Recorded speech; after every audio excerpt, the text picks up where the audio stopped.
Hey there, welcome back to the channel. Today, I'm going to show you a super simple way to delete a row or column from a table block on your WordPress website. Whether you're cleaning up your tables or just need to reorganize content, this guide will have you editing like a pro in no time.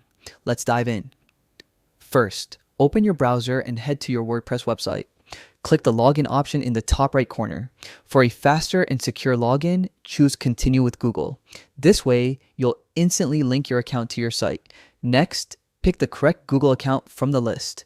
Make sure it's the one associated with your WordPress site, so all your settings and content are properly connected. Once logged in, go to the Quick Links section and click Edit Site.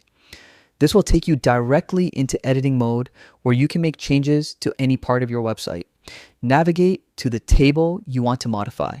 Click on the table block to select it. Then, in the navigation bar, click Edit Table. This opens up all the options you need to adjust rows and columns. Here's the magic step. In the table editing interface, choose whether you want to delete a row or a column. Click the option, and just like that, it's removed instantly.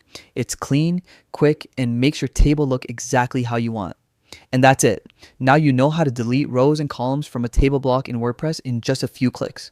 If you found this guide helpful, don't forget to like, subscribe, and hit the bell so you never miss another WordPress tutorial. Thanks for watching, and happy editing.